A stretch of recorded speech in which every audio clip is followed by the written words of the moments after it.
ভাই মাইরা দিছে জয়। খুবই আনন্দ লাগতেছে। যারা ডক্টর ইউনূসের অ্যাকশন দেখার অপেক্ষায় ছিলেন, ইতিমধ্যেই আপনারা খবরগুলো পেতে শুরু করেছেন যে সংস্কার কারে বলে, কত প্রকার কি কি, সেটাই তিনি দেখানোর চেষ্টা করেছেন।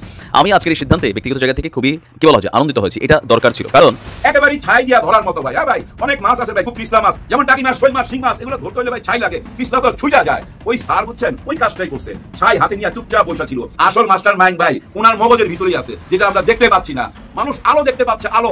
জাকির নায়েক না, তোদের পাশার মধ্যে আমরা মিজাল ছুড়ে দেবো। বাচ্চা জাকির নায়েককে দেবো। এই প্রতিটা দেশ ভারত এক খাকি মাগি, এক খুনি, এক চোরকে আশ্রয় দিয়েছে।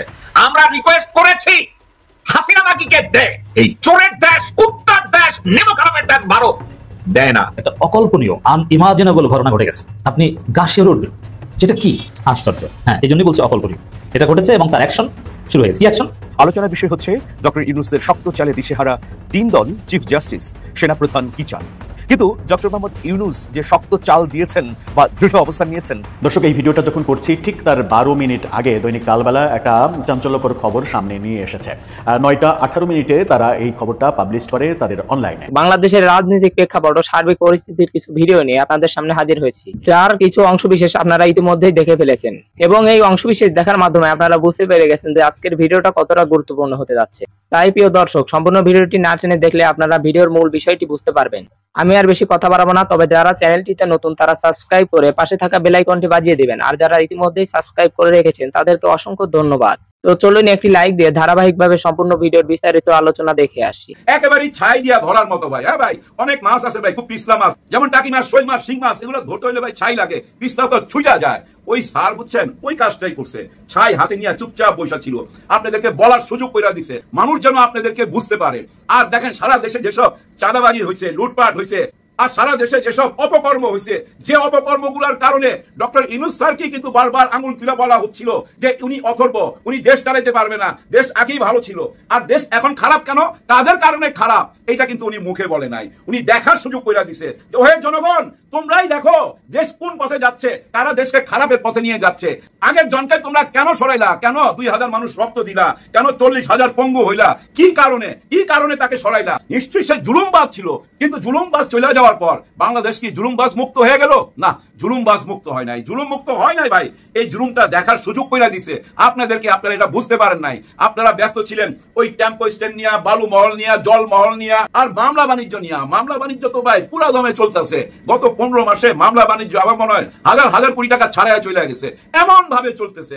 মানুষ এগুলাই চোখে দেখতেছিল। ডক্টর ইউনূস স্যার এরকম কোন সিদ্ধান্ত নেয় না, এই কারফু দাও, ধরপাকড় করো, আয়না ঘরে ঢুকাও, ধইরা পা ভাঙ্গা দাও, কোমর ভাঙ্গা দাও, ফাঁসিতে ঝুলাও, এরকম কোনো কথা বলে নাই। উনি বারবার সাবধান করতেছিল এবং চুপচাপ দেখতেছিল এবং আমাদেরকে দেখার সুযোগ করে দিতেছিল। উনি তো ইচ্ছা করলে শেখ হাসিনা যেভাবে দমন করছে, হ্যাঁ, শেখ হাসিনা যেভাবে দমন করে রাখতো না সবাইকে, ওইভাবেই তো দমন করতে পারতো। কিন্তু সেটা কি ভালো একটা মেসেজ যাইতো সারা পৃথিবীতে?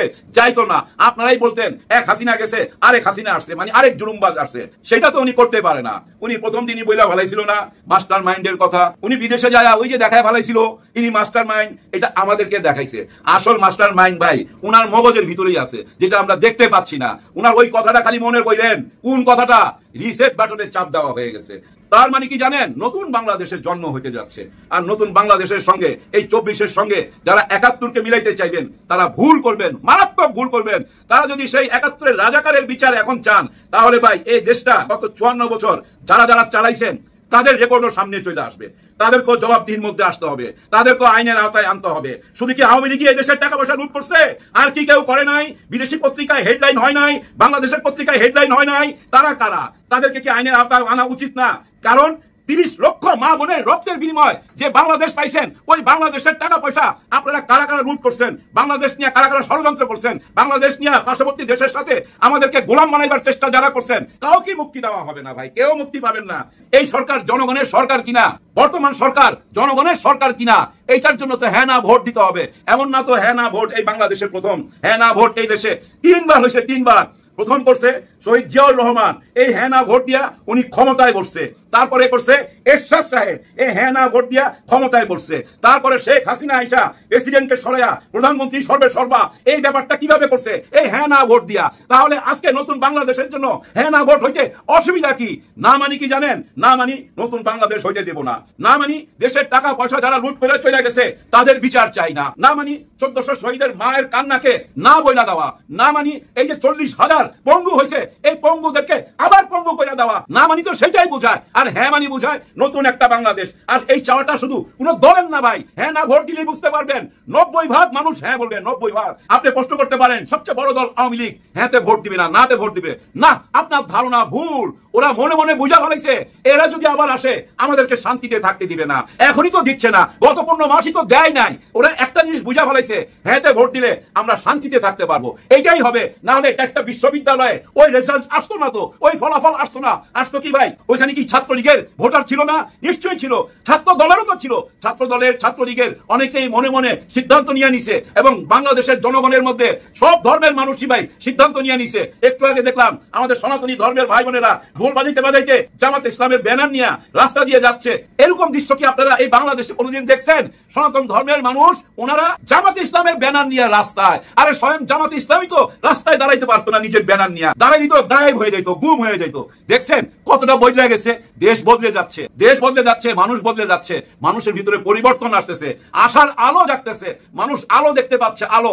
আপনারা অন্ধকারে টাইনা নিতে পারবেন না, লেখা রাখেন নিতে পারবেন না। আল্লাহর উপরে বিশ্বাস রেখা বলতেছি, জয় হবে হ্যাঁ ভোটের, জয় হবে বাংলাদেশের জনগণের, জয় হবে নতুন বাংলাদেশের। একটা অকল্পনীয় আনইমাজিনেবল ঘটনা ঘটে গেছে। আপনি গা শিউরে উঠবেন। যেটা কি? বিএনপি নেতাদের বিদেশ যাত্রায় বাধা একজনের ক্ষেত্রে ঘটেছে, আর অনেকের নাম আছে তালিকায়। সরকারের রানিং উপদেষ্টা বিদেশ যেতে পারবে না। ইউনূস সরকার হঠাৎ ইউনূস সরকারকে সরিয়ে নতুন কোন তত্ত্বাবধায়ক সরকার কায়েম করতে নতুন প্রধান উপদেষ্টা রেডি করেছেন আমেরিকার এক কথিত ভুয়া গোয়েন্দা সংস্থার এজেন্টের যোগ সাজসে। চুপ্পুর সাথে বৈঠক করেছে। তলে তলে সেনাপ্রধানও জড়িত ছিল, তবে বেশ কয়েকজন অবসরপ্রাপ্ত জেনারেল সাবেক সেনাপ্রধান এই তালিকায় পড়েছে। সরকার সব জেনে গেছে। এখন ইমিগ্রেশনে তাদের নাম, বিদেশ যেতে পারবে না। তদন্তের পর হয়তো বা ধরবেও। আমি অবাক হব না যদি বিএনপির কোনো কেন্দ্রীয় নেতা ধরা পড়ে, গ্রেপ্তার। আপনারা অলরেডি শুনেছেন যে বিএনপি নেতা এহসানুল হক মিলন, আমি তাকে শ্রদ্ধা করি, অত্যন্ত শিক্ষিত ভদ্র ভালো মানুষ, কিন্তু বিএনপি তো করেন। তিনি চিকিৎসার জন্য বিদেশ যাবেন, বিদেশ যেতে দেওয়া হয়নি, তাকে ফিরিয়ে দেওয়া হয়েছে। এখন এটা নিয়ে কিন্তু বাংলাদেশের তোলপাড় সৃষ্টি হওয়ার কথা, বিএনপি হাউকাউ করার কথা। হ্যাঁ, ইউনূস সরকার আমলে বিএনপি নেতাকে বিদেশ যেতে দেওয়া হবে না, এত বড় সাহসকার। সরাসরি তারেক রহমানের উচিত ফোন দেওয়া ইউনূসকে, যে আপনি কি শুরু করেছেন? আমার সাবেক শিক্ষা প্রতিমন্ত্রী মির্জা ফখরুলের দৌড়ে যাওয়া উচিত ছিল এবং এহসানুল হক মিলনকে ডেকে নিয়ে ইউনূসের ক্ষমা চাওয়া উচিত ছিল যে স্যার ভুল হয়েছে, আপনার এই ভুলের কারণে যেতে দেওয়া হয়নি, সরি আপনি যান। কিন্তু না, সবাই চুপচাপ। একটা উত্তেজনাকার পরিস্থিতি, কেউ কোনো কথা বলছে না, বিএনপি চুপ। এহসানুল হক মিলন একা একটা সংবাদ সম্মেলন করেছে, বিএনপির কেউ তার পক্ষে কথা বলছে না। অথচ এটা নিয়ে তারেক রহমান, মির্জা ফখরুল, সালাউদ্দিন সবার হাউকাউ করার কথা। কেন সবাই চুপ? কারণ তারা জানে তারা আকাম করেছে। কি আকাম? আমার দেশ সব ফাঁস করে দিয়েছে মাহমুদুর রহমান। খবর, এনআইতের জবানবন্দিতে মিলল চাঞ্চল্যকর তথ্য। টার্গেট ইউনূস সরকারের পতন। মানে ইউনূস সরকারের পতন ঘটাতে একটা বিরাট গোষ্ঠী নানান তৎপরতা চালিয়েছিল, অন্য একজনকে প্রধান উপদেষ্টা বানাবে, সেই প্রধান উপদেষ্টার নামও রেডি করেছিল। তা আমি এটা আশ্চর্য না, এটা আওয়ামী লীগ পন্থী অনেক ব্যবসায়ী, সাবেক সেনা অফিসার অনেকে এর সাথে জড়িত, জড়িত থাকবে, এটা ভেরি সিম্পল। কিন্তু বিএনপি জড়িত, বিএনপি পন্থী উপদেষ্টারা সরকারের, তারাও জড়িত। আশ্চর্য। হ্যাঁ, এই জন্যই বলছি অকল্পনীয়। এটা ঘটেছে এবং তার অ্যাকশন শুরু হয়ে গেছে। কি অ্যাকশন? এহসানুল হক মিলনকে বিদেশ যেতে দেওয়া হয়নি, এর বাইরে কোনো কারণ নেই। এহসানুল হক মিলনকে বিদেশ যেতে দেওয়া হয়নি, আমাদের বলেছে হয়তো এই কারণে যোগ সাজস থেকে থাকতে পারে, কিন্তু আমি বলছি এটাই নিশ্চিত। আর শুধু এহসানুল হক মিলন না, আরো অনেকের নাম অলরেডি সরকার এয়ারপোর্টে দিয়ে রেখেছে, ব্ল্যাক লিস্টে, এরা যেতে পারবে না। তাহলে বিএনপি কি বুঝতে পারছেন? তলে তলে ইউনূস সরকারকে হটাতে চায়, এই হচ্ছে বিএনপি। এটা তো ফজু পাগলা স্পষ্টই বলেছে। ফজলুর রহমানের বক্তব্যে কি আপনার বুঝতে অসুবিধা আছে? আমার মনে হয় যে ফজু পাগলাও বিদেশ যেতে পারবে না, সরকারের কিছু উপদেষ্টাও যেতে পারবে না। সন্দেহের তালিকায় ওই যে জামাত যে 5 জন উপদেষ্টার কথা বলেছে, তার মধ্যে আমি একজনের কথা বলি, অর্থ উপদেষ্টা সালাউদ্দিন আহমেদ, বিএনপির একদম মির্জা ফখরুলের বন্ধু, তাকে ঘিরে বিএনপির ষড়যন্ত্রটা আবর্তিত হয়েছে। সম্ভবত মির্জা সালাউদ্দিন আহমেদ ব্ল্যাক লিস্টে পড়েছেন। সম্পূর্ণ ভিডিওটি দেখার জন্য আপনাকে অসংখ্য ধন্যবাদ। ভিডিওটি দেখার মাধ্যমে আপনি কি উপলব্ধি করতে পারলেন তা কমেন্টের মাধ্যমে জানান। আজকের মতো এ পর্যন্তই। ভালো থাকবেন, সুস্থ থাকবেন। আল্লাহ হাফেজ।